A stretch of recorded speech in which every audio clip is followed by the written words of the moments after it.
¿Qué tal, amigos de Línea de Contraste? Les damos la bienvenida nuevamente a esta sección que estamos llevando a cabo en el marco del Mes de la Mujer, que llamamos Poder con Perspectiva de Mujer. En esta ocasión tenemos una invitada muy especial.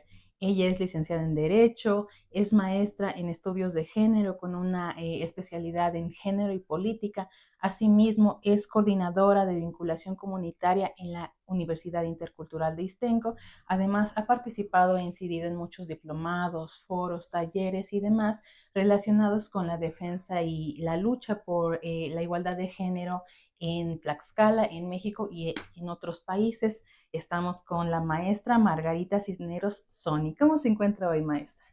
Hola, ¿qué tal? Muy buenas tardes. Bastante bien, agradecida con Línea de Contraste por esta invitación y pues también en la reflexión porque es el mes que se conmemora el 8 de marzo, Día Internacional de la Mujer, y con reflexiones en ambos sentidos, el camino que hemos recorrido, lo que hemos llegado, pero también los retos a los que nos enfrentamos. Claro que sí, maestra. Hace un momento estábamos platicando sobre pues toda esta labor que ha llevado desde hace muchos años, pero pues antes de entrar de lleno en todos esos aspectos, nos gustaría que le platicara a la audiencia de Línea de Contraste un poco sobre su infancia y cómo es que decide incidir, por ejemplo, en el derecho.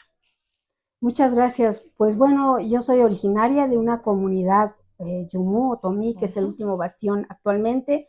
Soy del municipio de Ixtenco, mis padres fueron campesinos y siempre nos forjaron el tema del trabajo. Yo de niña siempre fui muy inquieta. Desde primer año yo ya estaba participando en poesía, en declamación, en composición también de poesía, y creo que uno tiene de nacimiento una misión de vida, y yo creo que traemos como ciertas herramientas que a veces primero no identificamos, y cuando identificamos hay que fortalecerlas. Yo desde pequeña tenía como ese tema de liderazgo, porque era jefa del equipo de básquetbol desde tercer año y andaba jugando básquetbol, y me decían como jefa. Y mi primer campaña, por eso digo que tenemos como algo, mi primer campaña fue en la primaria, en sexto grado, para ser jefe de grupo. Muy bien. Todavía conservo por ahí unas gomitas, de esas que están de rojo y azul, que decía planilla azul, y le daba a mis compañeritos y ganaba yo. Entonces, yo creo que si uno tiene ya algo, una vocación, un don, pero también quiero decir que hubo un momento en que me estanqué y yo sabía que tenía un potencial tan grande, pero no sabía cómo para dónde, a pesar de que yo ya tenía algunas señales. Fui electa también a dirigir el mensaje de mi escuela primaria con el aquel entonces candidato a gobernador Tulio Hernández Gómez, y entonces yo creo que ya eran como esa vocación del servicio público, de ser figura pública, en la medida de mi contexto, pero ya iba yo como en ese camino. El ver las necesidades, porque también mis padres nos decían, lo único que les vamos a dejar, yo tengo tres, bueno, somos tres hijos de mi papá y mi mamá, yo soy la más chica, tengo una hermana, un hermano, y entonces nos decían siempre desde pequeños, lo único que les vamos a dejar son sus estudios. Elijan lo que ustedes deseen, no les vamos a dar lujos, sí lo necesario, pero no tenemos otra cosa. El mayor tesoro que van a tener para que no sufran como nosotros. Y entonces esa filosofía sí la venimos trabajando. Yo me identifiqué también con el trabajo de ellos, que era el campo. Entonces, por eso también valoro mucho el trabajo. Mi madre hasta sus últimos días, va a ser 2 años de fallecida en julio, fue guardiana del maíz. Mis padres fueron defensores del maíz desde su campo laboral, pero también su cultura.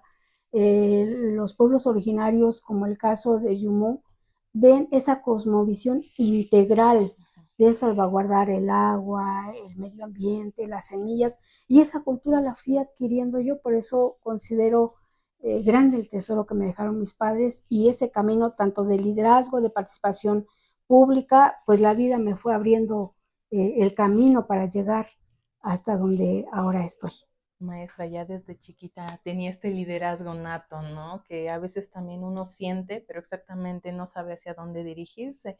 Pero tal vez hay situaciones, ¿no? Que tal vez una situación de abuso de derechos humanos que nos motivan, ¿no? ¿A usted qué la motiva entonces para seguir esta línea? Fíjese que mi propia naturaleza hizo que ese liderazgo se fuera fortaleciendo. Como no sabía cómo para dónde, la vida me llevó a un trabajo de sistema multinivel, donde mi trabajo era hacer redes de mujeres, capacitarlas en liderazgo, la empresa me capacitaba, y entonces yo como que fui viendo una luz en ese camino. Hubo por ahí del destino, porque mis padres estaban en la lucha por unos terrenos con el hacendado de Tamariz, con una organización campesina que en aquel entonces era la CODU, todavía existe, pero en Ixtenco también estaba. Un día me dijo, acompáñame a ir a una reunión. Y fui a esa reunión, pensé, porque van a hablar de las tierras. Y yo la acompañé, pero en esa reunión no hablaron de las tierras, sino venía una campaña política en aquel entonces del PER, bueno, campaña política de una elección que se iba a dar, pero ese grupo era como del PRD, y ahí en lugar de hablar de tierras, hablaron de la próxima elección y explicaron de cómo se iba a componer la planilla y que ahí hicieran.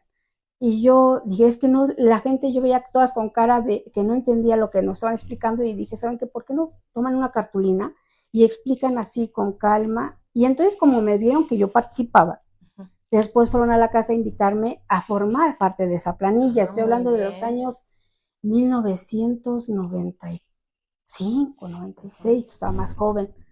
En aquel entonces las regidurías no les pagaban, todas eran honoríficas. Entonces yo quedo en la planilla y sí logro entrar en el ayuntamiento. Entonces yo ahí empiezo como esa carrera política. Entonces mi liderazgo se fue como de un ámbito como empresarial, de liderazgo, me voy a la parte política, pero en ese periodo que fue de 4 años para empatar la elección para gobernador, hubo un conflicto político-social. Se toma la presidencia y yo como regidora pues voy en ese tema. Entonces para mí fue una escuela como de licenciatura y maestría en política en ese momento, porque de quien yo aprendí son de los líderes natos del municipio, desde cómo hacer la relatoría de los hechos. Fue muy fuerte ese conflicto político-social, porque hubo granaderos, hubo una confrontación, fueron 4 años de conflicto, hubo desaparición de poderes.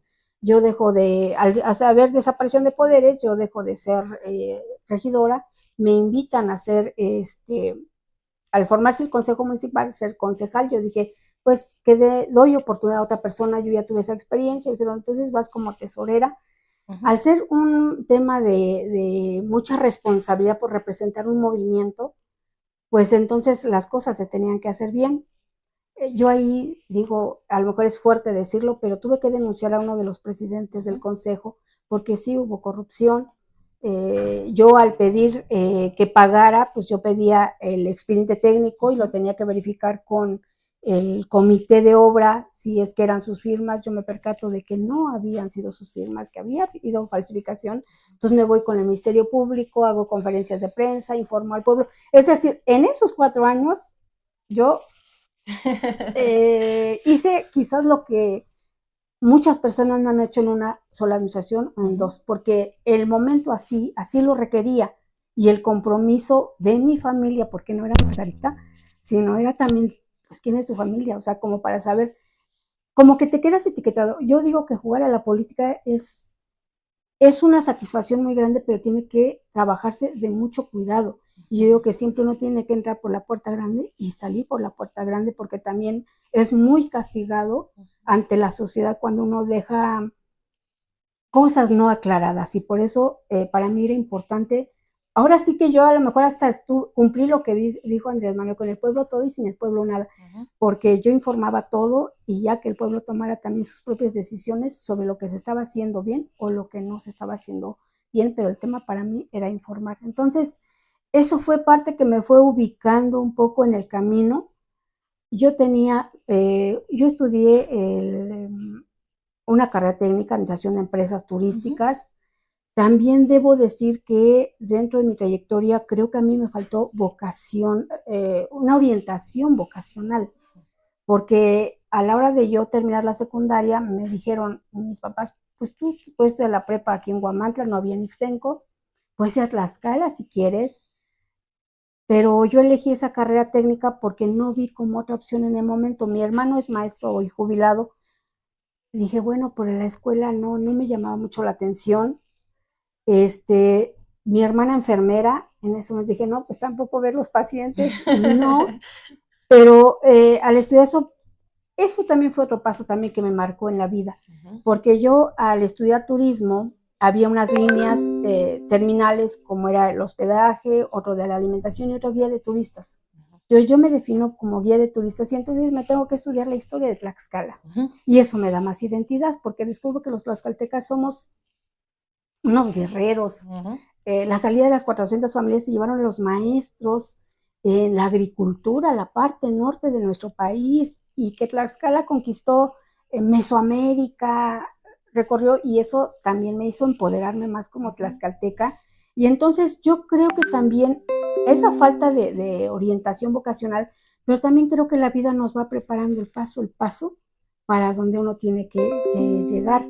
Porque dentro de la participación política, luego yo terminando de ser tesorera, voy al partido del PRD, ahí pico mucha piedra para el tema de la paridad de género, hacer talleres en las comunidades, hacer las planillas y cuestionar por qué las mujeres no estaban en las planillas. Yo me encontraba con planillas, porque antes era de 7 regidores en todos los municipios, propietarios hombres, suplentes hombres, y las mujeres no, pues que las mujeres no quieren participar. Entonces me tocó piedra en los municipios, en las comunidades, hacer los talleres, ir a los congresos nacionales para exponer el 50-50.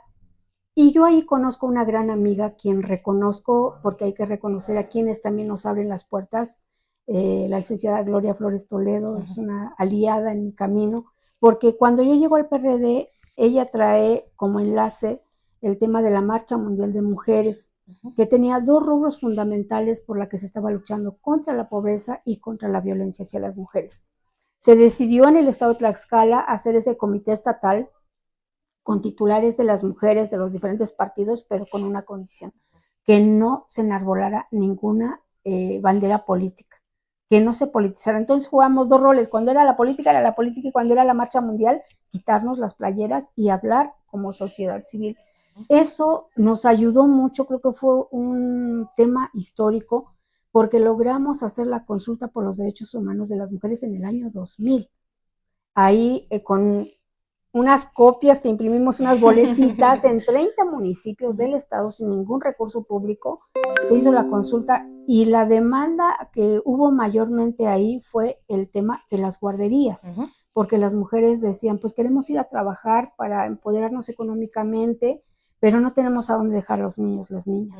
Entonces esos resultados se sistematizaron y a nivel mundial se hizo esa consulta y los llevamos a Washington, Nueva York, al Fondo Monetario Internacional, a la ONU, y fue impresionante porque eso a mí me ayudó a empoderarme más, conocer a las mujeres del mundo, diferentes idiomas, lenguas, religiones, pero todas coincidíamos en esos 2 ejes: la lucha contra la pobreza y la lucha contra la violencia. Y ahí, digamos que mi escuela fue la participación social. Ya cuando estuvo la maestría, pues ya nada más es la teoría que confirmaba, porque hoy ahí entendí lo que era la solidaridad.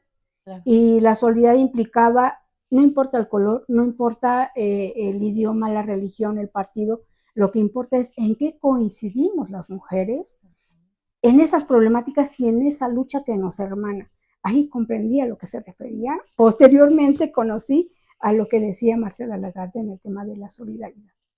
Cuando yo me ubico en la Marcha Mundial de Mujeres, también conozco a través de esta amiga, líder, Gloria, a la Red Nacional de Género y Economía. Yo me involucro, y desde el sector campesino, porque yo fui integrante de la Unión Campesina Democrática, fui dirigente del Comité Ejecutivo Nacional en el tema de mujeres, y también ese rubro era muy duro de poder hablar de los derechos. En las asambleas nacionales los compañeros líderes me decían, pues Margarita, pues sí queremos que no nos eches a andar mucho a las compañeras porque llegamos a nuestras casas y nos peleamos. Yo conseguía espacios a través de estas redes en las que yo me iba involucrando para foros nacionales con mis compañeras líderes, y era muy triste que me dejaran con espacios conquistados, diciendo, déjame, le hablo al líder para ver si me autoriza. Dije, tengo que picar más piedra porque todavía está muy masculinizado este sistema. Y entonces ese sector campesino también me llevó. La Red de Género y Economía me invita a participar como delegada, claro, por los trabajos que uno va desempeñando y el compromiso. Por eso yo digo que he dejado muchos años de mi vida en esa lucha social. No siempre he sido funcionaria pública, son 2, 3 cargos que la vida me ha dado oportunidad, pero ahí me ha ayudado a poder materializar mucho de lo que en sociedad civil se ha venido trabajando. Entonces uno ya llega con otra mirada, con otra visión de las cosas y un mayor compromiso de ir conquistando estos espacios y materializando los derechos de las mujeres. Maestra, de verdad que es impresionante porque pues yo creo que también es desde su actitud, ¿no? Que se incursiona sin ningún reto o más bien sin ningún pero, ¿no? Porque obviamente en esta parte de los regidores y los municipios se encuentra con estas situaciones en las que hay que alzar la voz y denunciar lo que es denunciable. Asimismo, pues esta situación donde que pues tal vez es hablar de políticas públicas, pero la situación en la casa es diferente, ¿no? Porque decía una ponente en alguna ocasión, yo estoy aquí explicándoles la desigualdad de género, pero yo llego a mi casa y le sirvo el plato a mi papá, ¿no? Entonces, ahí es la cuestión. Sin embargo, pues usted no se deja intimidar por todas esas situaciones. ¿En algún punto usted sintió que ya no iba a poder avanzar más? ¿Encontró un reto o tal vez una situación? Sí, yo después de estudiar administración de empresas turísticas a nivel técnico, llego a trabajar al Centro Vacacional Trinidad, se implementa el sistema de computación apenas, porque todos los registros eran en libretas, entonces decido estudiar programación de computadoras, tengo 2 carreras técnicas, con toda esta lucha social llega el momento en que ya no me sirven esas 2 carreras, pero también por una reflexión porque dentro de los acuerdos partidarios para las diputaciones plurinominales, a la organización a la que yo pertenecía, le asignan por acuerdos una diputación. Yo logro el consenso de los comités municipales de esta organización para que yo sea la propuesta, pero los dirigentes son hombres y entonces eligen a un hombre porque tiene la licenciatura, porque dicen que estudió ciencias, y Margarita, pues con toda la lucha social, con 2 carreras técnicas, pues no me lo dijeron, pero es parte de la discriminación ser mujer, ser indígena, y a lo mejor no en el nivel de estudios, aunque tengo toda la lucha y los acuerdos. Entonces eso me hizo a mí reflexionar, dije, no me la vuelven a hacer, porque cuando era ya logros asegurados, hombres, cuando uno tenía que ir a picar piedra, ahí va Margarita. Pero dije, no me la vuelven a hacer, pero también algo me inspiró, yo fui delegada a una reunión hemisférica de la Organización Mundial de Comercio en Hong Kong, China, como delegada de la Marcha Mundial de Mujeres para visibilizar los derechos y también para sacar la agricultura de esas cajas verdes, que así les llaman en ese nivel de organización. Y ahí me encuentro con mujeres coreanas, chinas, bueno, del mundo, hablando diferentes idiomas. Y yo dije, wow, son mujeres campesinas. Y dije, no va a pasar más tiempo. Yo regreso y hago la prepa abierta. Y después dije, este año no se me va, 2006 no se me va para ingresar a la universidad. Y ese fue el reto, porque constantes violaciones a los derechos humanos, políticamente, e inspirarme en otras mujeres, eso es lo que me llevó a decir, este año la licenciatura no se me va. Entonces yo estudié la licenciatura a los 36 años. Y de ahí no paré, porque siguió la maestría en estudios de género. Y sí, yo le digo a las mujeres que nunca es tarde. Y la educación te cambia la vida. Porque yo terminando de estudiar la licenciatura, tengo la oportunidad ya de acceder a un espacio público. Fui directora, saliendo de la escuela ya fui directora del Servicio Nacional de Empleo, que estoy segura que si no hubiera tenido la licenciatura no hubiera aspirado, aunque tuviera mucho trabajo político y social, no se hubiera valorado. Ya de ahí muchas certificaciones, soy maestrante en tanatología, y pues bueno, sí aspiro en un momento de tener el doctorado en alguna otra disciplina, porque hay muchos retos, y recuerdo perfectamente al Chelo que decía que la única forma de hacer patria es estudiando, porque es la única forma en que podemos ayudar a los ciudadanos y ciudadanas, y a mí la vida con estudios. A pesar de que no había tenido estudios, lo logré, que pensaban que yo era abogada, a pesar de que no lo era.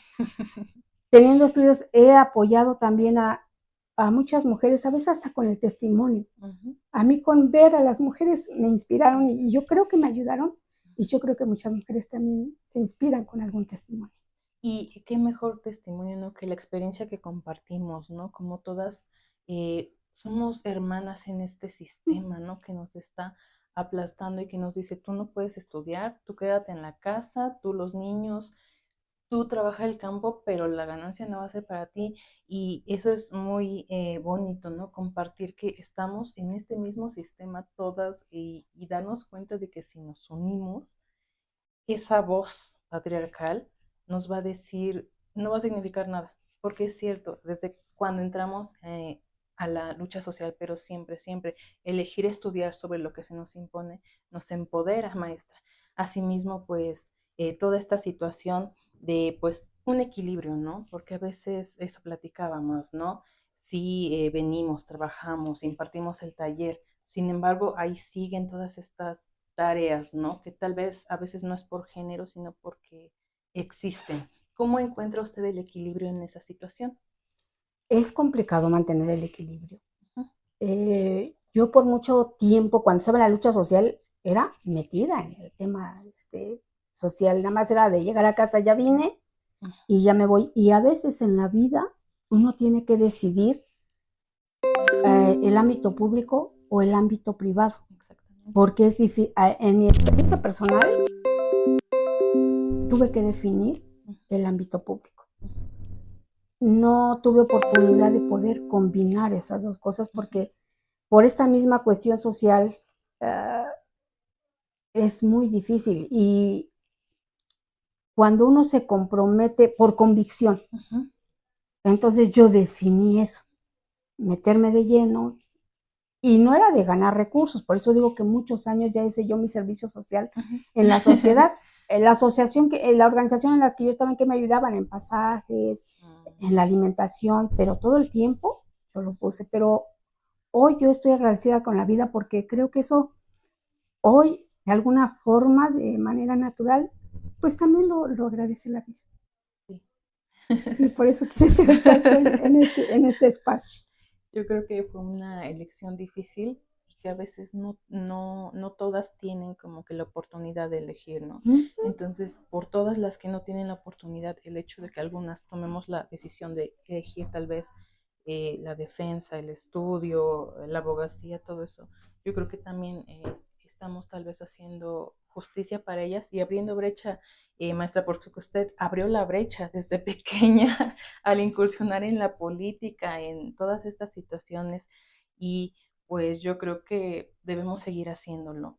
Actualmente, pues sí, hay diputadas, hay una presidenta, ¿no? Que también es un tema muy complejo, ¿no? Porque hay una situación de que el hecho de ser una mujer en un cargo de elección popular no significa que sea a favor de la lucha por el género, por la igualdad de género. ¿Usted coincide con esta perspectiva y además, desde su opinión, qué falta para que el hecho de que sea una mujer en un cargo de elección popular beneficie a esta paridad de género? Sí, ahora que dice eso, tuve la oportunidad de estar el 8 de marzo en el evento que fue en Palacio Nacional con nuestra presidenta, y la verdad es que para mí fue muy grato porque hace años era impensable ver a una mujer presidenta, y hoy verlo materializado. Digo, una gobernadora, ¿cuántos años tuvieron que haber pasado para que existiese una gobernadora más en Tlaxcala, ¿no? Después de Beatriz Paredes, más de 30 años. Entonces, para mí es algo muy importante. Sí, efectivamente, el cuerpo de mujer no garantiza los derechos y el compromiso. Al menos con la presidenta, yo veo que lleva el compromiso de asumir, la gobernadora también. Debemos de reconocer que hay problemas estructurales muy fuertes que no se van a erradicar de la noche a la mañana. Las generaciones que estamos ahorita, algunas ya dejamos sembrado procesos de los que estamos viendo la cosecha. Otras generaciones en este siglo XXI les tocará tomar la estafeta para seguir picando piedra. Digo, creo que lo que enfrentamos en este siglo XXI es el tema de la violencia de género, que ha sido ancestral, pero que hoy se está materializando y visibilizando aún más. Entonces, también pienso que es una responsabilidad de los partidos políticos capacitar a las mujeres. Siempre cuando llega un proceso electoral va uno corriendo, buscando, pero no es el tema. El tema también creo que debe haber de la autoridad electoral que acredite cuando va por cuotas, por ejemplo, el tema de indígena, que es un logro también, como una acción afirmativa, que haya una plena garantía del compromiso y del camino que haya aportado ya, no solo porque se autoescriba, lo mismo con otros sectores. Entonces creo, número uno, que los partidos políticos sí deben de comprometerse a capacitar.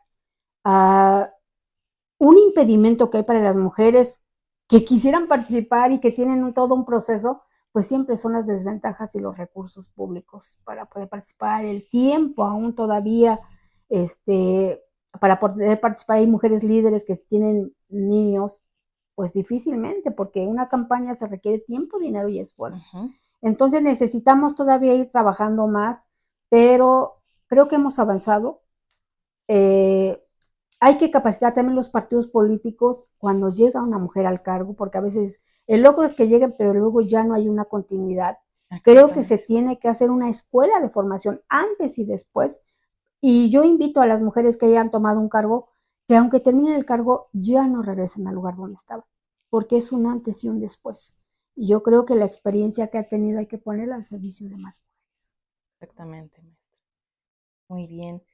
También quisiéramos preguntarle, pues yo creo que ya lo hizo a su momento, pero tal vez recordar un mensaje en el marco del 20 de marzo, perdón, del mes de la mujer, para todas las mujeres que nos están viendo a través de Línea de Contraste, pues para que tal vez tomen la iniciativa de estudiar, de salir a buscar ese trabajo, tal vez de dejar de pensar en que tengo a los niños, ¿no? Pero también tienen su derecho de economía autosuficiente. ¿Qué les diría a esas mujeres? A las mujeres jóvenes primero les diría que busquen su misión de vida. Cada una de las personas traemos algo que venimos a hacer y traemos las herramientas para poder hacerlo. A las mujeres que ya tienen alguna responsabilidad, decir también que conozcan sus derechos.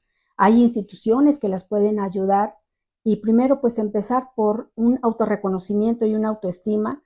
Y pues bueno, hay una frase que dice que estamos en el tiempo de las mujeres, y el tiempo de las mujeres no es una concesión que alguien nos esté dando, es tiempo de las mujeres, porque quienes han luchado por nosotras para tener cada uno de los derechos que tenemos, ha costado muchas vidas, ha costado muchos esfuerzos. Hoy las mujeres, es tiempo de las mujeres porque hoy tenemos ese reconocimiento en la sociedad, pero la invitación es que cada una tomemos la estafeta para materializarlos y para seguir avanzando con esa estafeta, para escribir esa nueva historia que tenemos que dejar a nuestras futuras generaciones. Claro que sí, maestra, porque falta mucho. Hemos avanzado, pero falta mucho por hacer, pero pues la vida tiene sus propias pautas. Cada una que agarremos algo de lo que tengamos nosotros que hacer, seguramente de esfuerzo en esfuerzo, lo vamos a lograr. Claro que sí, esperemos que sí. También otra pregunta tal vez parecida, pero para la Margarita de hace 20 años o tal vez la Margarita niña. ¿Qué le diría? ¿Logró todo lo que se propuso? ¿Hubiera hecho algo diferente?